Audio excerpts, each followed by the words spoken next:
And welcome to Hogville Net YouTube Live. I'm joined by Dudley Dawson today. Dudley, man, how you doing today? I'm doing good. Welcome aboard, man. Glad to be back doing this, and glad to have you on the team. I appreciate it, man. I've been welcomed with open arms from you and Otis and Kevin and Lanny, and I'm telling you what, it's just been an amazing experience so far with you guys, and I love being on board with you guys. So we're going to do the Razorback baseball report with you today. So let's recap last night. What happened last night with that Georgia Bulldog team? So hard on the road. Certainly a disappointing loss. I think you eat tight losses. I think are hurt you more obviously than blowout ones. If they hadn't had chances there in the later innings, then maybe it wouldn't feel so bad. Georgia's got a pretty good club, and I preface that by saying obviously they're 4-11. They've last night was their fourth win over a top 10 team, all in SEC play. They had better pitching at the start last night. Hunter Holland had a rare outing where he was wild, as Coach Van Horn said. So a very disappointing loss. The way you have to look at it, if you're a baseball team, though, you always go on the road trying to get 2 of 3. If you can get 2 or 3, that's fine. 1 of 3, you certainly don't want to get swept. But you did sweep Tennessee last week. So if you view it as you got 2 out of 3 against Tennessee and this and that, you can find ways. But I know they're going to be back at it today. But it's very disappointing, I know, for the fans and certainly the coaches and players because of the opportunities they had, especially in the eighth inning. Let a lot of pitches go by, just left the bat on their shoulder. And I think that's something that certainly was probably addressed rather strongly. You hate that Parker Rowland and his back injury wasn't able to play. John Bolton, who's been pretty solid this year at shortstop, had an error, but you can't get on him too much because he's been pretty solid there this year. Maybe not with the bat, but certainly with the glove. And Coach Van Horn has always, put a premium on defense out there. Yeah, I mean, we've talked about it before too with the middle infield last couple of years. We as fans have been pretty spoiled with battles and more up the middle, and it's kind of an adjustment period as a fan because the elite level that those two played at, you can't expect somebody to come in and fill those shoes. And like I said, with Coach Van Horn putting the premium on defense, you just kind of have to sit back and say, okay, these guys are going to get better with time. Yeah, and I think you have to give Peyton Stovall a lot of credit. He's played a really good second base this year. Has made some spectacular plays. Had a couple of errors, but made some spectacular plays. But I think fans, you kind of judge it on what you've had before in Jalen Battles, who moved up a level in baseball in the minor leagues today. I know that he not only was proficient at the routine plays, but he got to a lot of balls, some that, the ruled errors, some that, were ruled base hits, but he had a little bit better range than the two they've got right now. It'll be interesting to see going forward. Harold Cole had, big hit there last night once he came in. We'll see where they go, with this. Obviously, I guess the biggest question tonight is if Hagen Smith starts or Will McIntyre starts. We'll see, or if they both pitch. This could be instead of bringing Hagen in after Hunter Holland, you bring him in after Will McIntyre. We'll see. Those are the decisions that are made by a guy who's had a lot of wins and gets paid a lot of money to do that. And honestly, it's a pretty good situation that Coach Van Horn is in right now with having to choose between, like you said, with Will McIntyre or with Hagen Smith. He hasn't really had that luxury so far this season. Yeah, and Dylan Carter went 2 1/3, I think, last night, so he can come back on Sunday if he needs to, in a relief role. Obviously, I think a lot of Arkansas fans, and I know Brady Tiger did as well, hoped he was going to be on the roster this weekend. He made the trip, did a bullpen yesterday. I think I heard 20 pitches, but they want to give him one more week to get through. Once you get him back, the jigsaw puzzles that they've been moving around fit even better, I think. We'll see who goes where, who starts, who closes. Gage Wood has really come on and, embraced that the closer role. I thought it was pretty funny last Saturday night when D-Mac was in the stadium and they brought in Gage Wood and played I got that wood, and Yeah. so I thought that was pretty Yeah. good play by the university there. So let's go back to the game last night for just a second. I was looking at the stats, and the bottom of the order went 1 for 12 last night. They have got to get some more, some production. And honestly, that one hit was by Harold Cole, and they have got to get more production from that bottom half of the order. Yeah, absolutely. And at times this year, and certainly when Arkansas's played well, which they have for the most part, that bottom of the order has gotten on base. Maybe not through hits, but whether it be walks or hit by pitches, leading off an inning, they've done a good job at that. If you go back and look at the metrics, they've done a better job leading off the inning down there than they have, in, I guess, what would be clutch situations. I think you would call that. Certainly that was the problem last night. You get those bases loaded in the 8th inning, and you have you had 8, 9 coming up.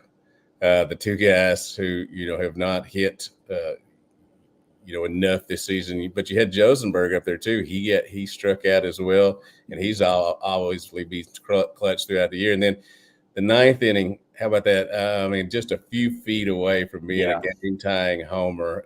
Sometimes the other team plays good. Sometimes you don't play as good as you can, and other times there's luck involved as well. And I think that all kind of played into the loss last night. I've seen a couple of messages on Facebook and Twitter and whatnot, and with having those 8, 9 hitters up in the 8th with bases loaded with no out. At one point, does Coach Van Horn say, you know what, I'm going to take the bat out of his hands. We're going to lay one down and see if we can't push one across? Yeah, that's certainly a valid criticism. And I thought about that as well, especially with the way that Polk has struggled. I think we need to make clear, in case people don't know, Parker Rowland's back prevented him from playing last night. So you couldn't really pinch hit for Polk there. I believe Peyton Holt is the emergency catcher, but I guess you didn't want to go, in that situation there. But yeah, bunt, certainly has been used by Coach Van Horn over the years. But then again, if you've got a guy that's so wild, you wanted to make him throw a strike, and certainly he did. And you got to give, the guy that came in a lot of credit for getting Arkansas out. But Arkansas helped by just keeping the bat on the shoulders. There's nothing worse than not swinging the bat when you're in a position to be aggressive. And, looking at the 9th inning there, and you had runners on first and second, 2 out. You got Brady Slavens. That's one of those guys, those experienced guys that you want to have at the plate. And I know sometimes he's more of a feast or famine type, but that was one of those guys that you thought, okay, I got some confidence in him to get that run across from second. Yeah, there's guys that you wanted to play in those late situations, and Brady has certainly done it, over the course of his career here. I think I turned to my wife Petra last night and said, this is kind of the spot you want him in, especially with Wegner out, and you look at others up and down the lineup. Stovall, hit the ball well last night. I think I saw, we got to watch going on Twitter and stuff. They make abrupt decisions sometimes without all the info, and I'm the same way with the teams I follow. But I think that he gets paid a lot of money. He's done a great job over the years, and I think that Coach Van Horn and his staff will ratchet it up this weekend. And one of the things that you knew Arkansas, if you look at the metrics, you look at the stats, you knew Arkansas had a chance to get back in, even when it was 6-2, because the Georgia overall pitching staff has an ERA of over 6. They've given up a lot of leads late. Yep. They did everything to do it last night. Arkansas just didn't help them, help them out. Yeah. And, you look at Hunter Holland for just a second, and he's had quality starts all through the season. Is it safe to say that this might be the best place for him to not have a great quality start, kind of get it out of his system, and maybe try to jumpstart a little bit and then carry some momentum into the postseason? Yeah, I think if you're going to have one of those, you don't want to have one, but if you're going to have one, you want to be, at a place that your offense could, score some runs. And again, they had the runs there. They had the opportunity to win the game. I did see him described as the skinny, long-haired kid on Twitter last night. I believe he's a little bit more than that. He's been excellent for them this year, and really stepped up in a place where the pitching has, again, with injuries, been a jigsaw puzzle. And I think he's done a great job. He's kept them in a lot of games. He's won a lot of games for them. He's been pretty consistent. The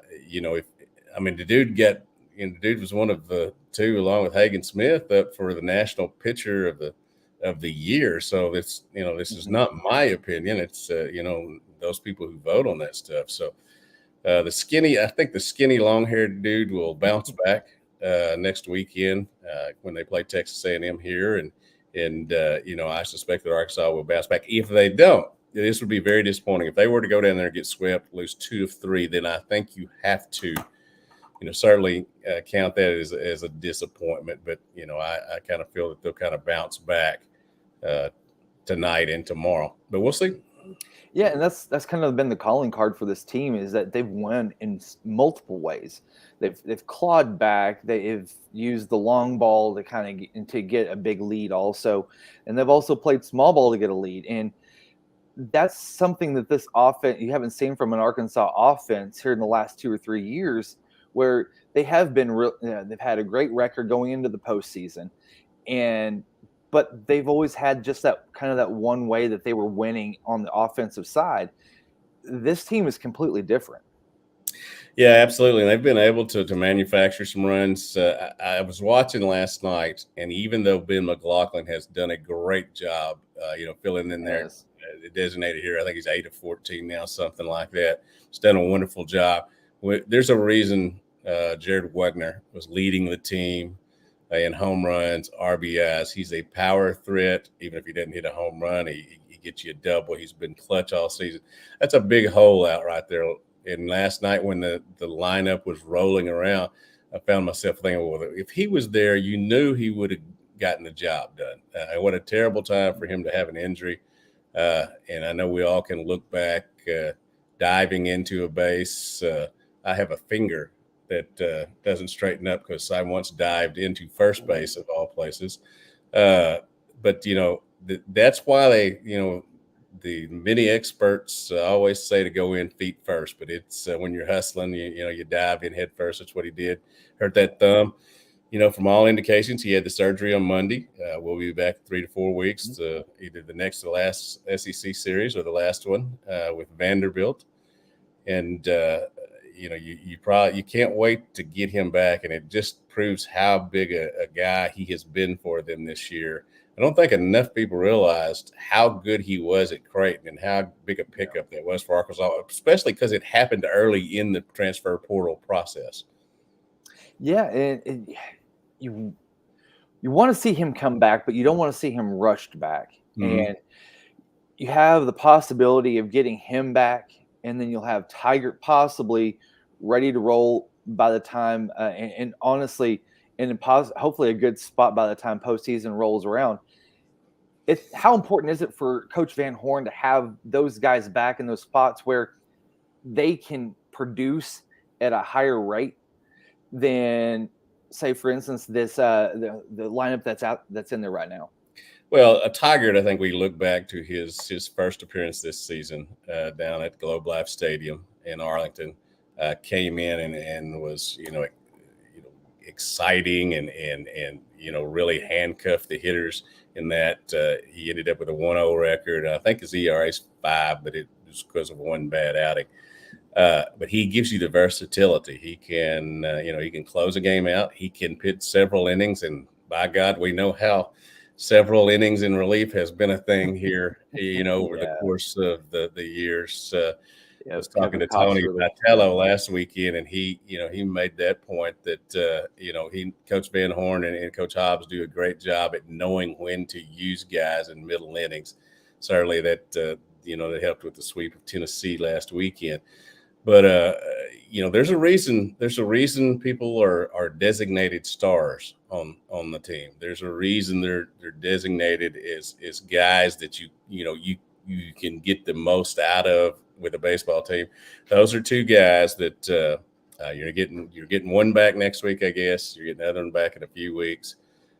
You want to be whole going into the NCAA tournament. Can they? Here's the deal. The big question to me that I think is going to be answered over these next few weekends is, can you hold on to a national seed? They are a national seed right now. I don't think there's any doubt about that. Guys that I respect on the national baseball scene, have them as one of the top 8 national seeds. I think that's really big. I know Lanny, not only for the budget, our owner Lanny Beavers, but for the program in general, to be able to, after last year going on the road to Oklahoma State and North Carolina, to have those games at home. If you're a national seed, obviously you get the opportunity to do that. So I think it's big in 2 ways. Number one, you got to get those guys healthy, make sure you're not rushing them back, but at the same time, you better hold on to that national seed because it makes things a lot easier. It can be done, as we saw last year, but you really want to finish out strong enough to hold on to that national seed. And obviously the lead over LSU dropped to a game last night. LSU is at Ole Miss this weekend. I know that probably there are a lot of Arkansas fans which suddenly are Ole Miss fans. Root for Ole Miss. Yeah. It's not a thing that they usually do.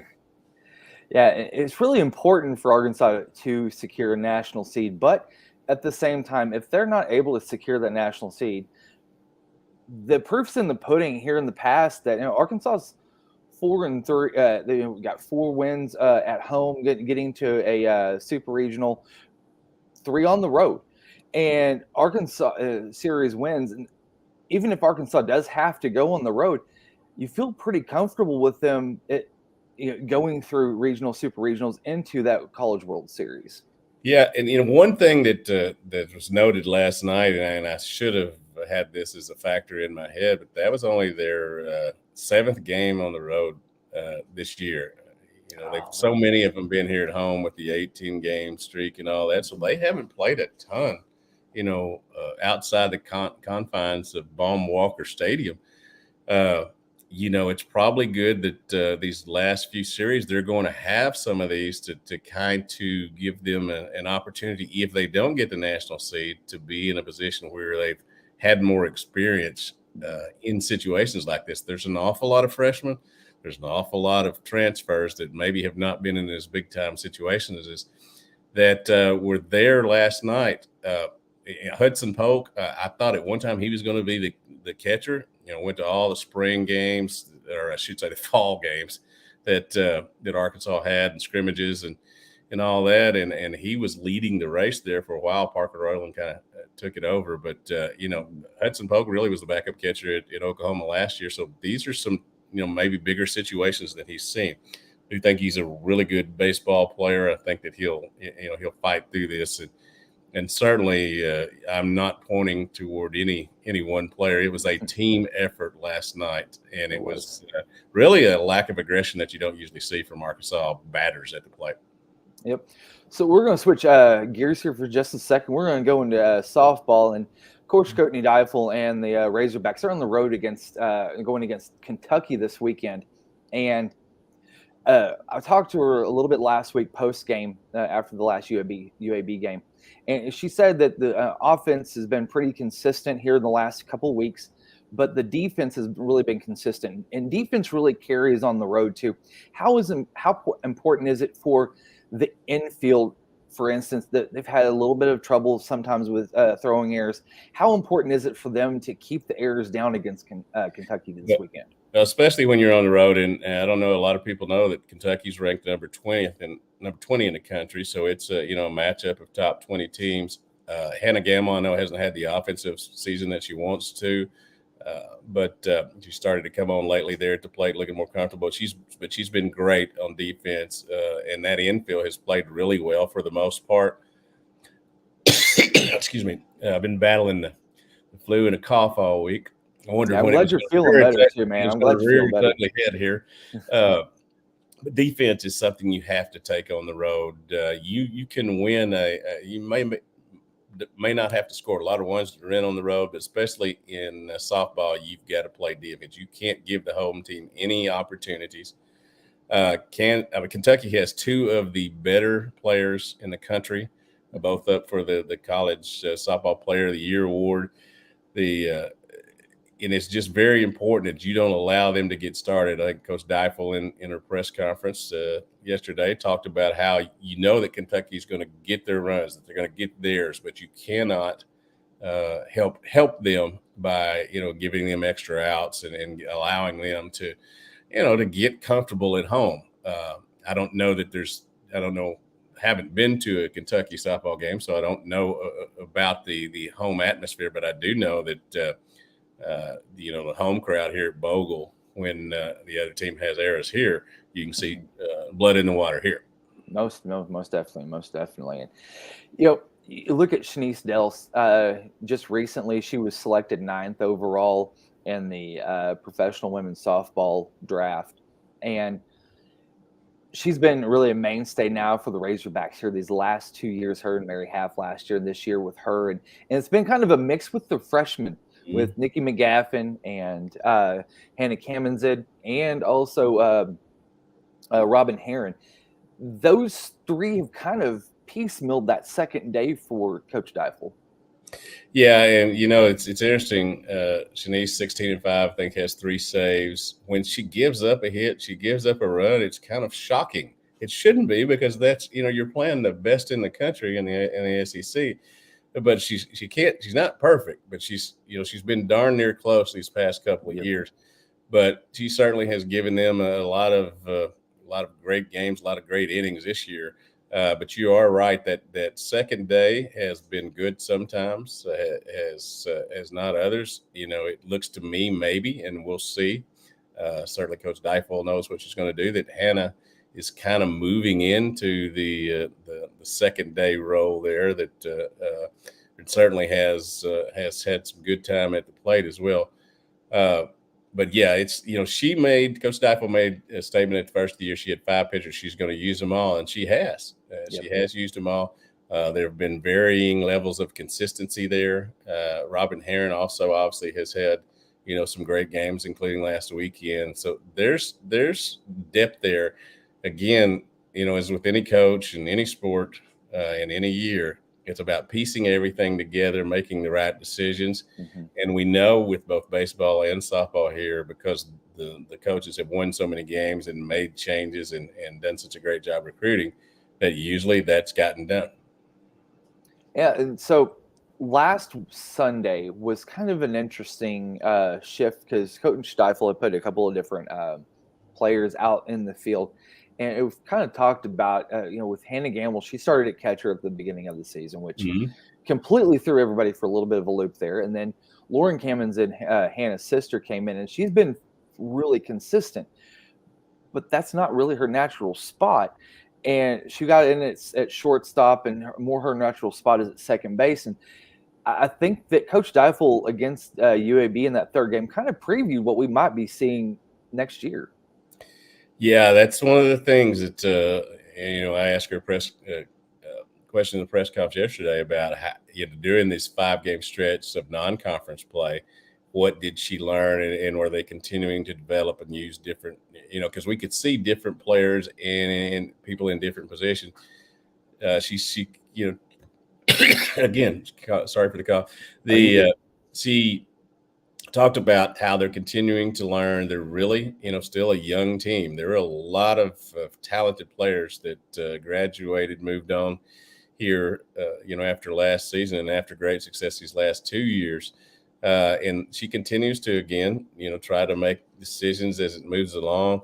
And, when you had those 5 non-conference games, you want to win every game, but it gave her an opportunity to also take a look at some things, even having Hannah, or Ha, as I guess as they call her, Hannah Kamazine, the opportunity to bat, and she has shown the ability to hit the ball as well. So you're trying to find a way to get her in the lineup even when she's not pitching.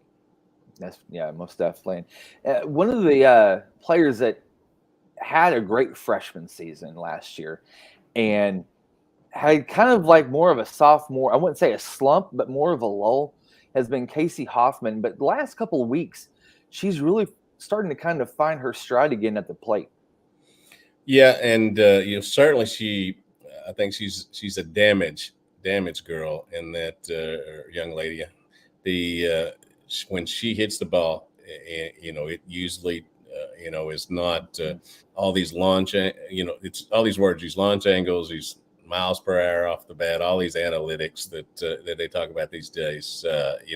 When she makes contact, it's not light contact. There's very few swinging bunts there and all that, and certainly her and Kylie Halverson and some and obviously Ryland Hedgecock have done a great job in the middle of that order, being able to produce. I'm a big fan of the Reagans up top. I think they're creators of chaos, which is a headline I'm about to use on the story I'm going to put up here in a minute from softball. I love watching them play. Being a big St. Louis Cardinal fan, as most people know, I am. Watching. I couldn't tell with the background there. Lou Brock back in the day, Vince Coleman, so many other leadoff hitters they've had. I've always been a fan of getting on base and making things happen. And Reagan Johnson has certainly done that. 14 of 14 in stolen bases and 4 triples, and then Reagan Kramer is big pop this weekend on Saturday, on Sunday. Yeah, big Coach pop. Dyke was saying she's a lot of pitches, 34 walks, I think it is. Very good average. It's a if they get going against Kentucky, the middle of the order is going to produce. Everybody's better with people on base, I think, except last night in the baseball game. Yep, most definitely. And I honestly think too that the softball offense is really starting to find their identity. The first 4 tournaments that they were in, they were so young. There were so many moving pieces that they were trying to find out what works the best. And now you're starting to see them as a cohesive unit and using their strengths at the plate now. And I think that's what you're going to see tonight as well, is an offense that's more complete than we have seen in the last few weeks. Yeah, I know. I agree with you there, and you want to have that coming down the stretch. It's also exciting that tonight's games, being Eastern in the Eastern time zone, are at 5 and 5:30.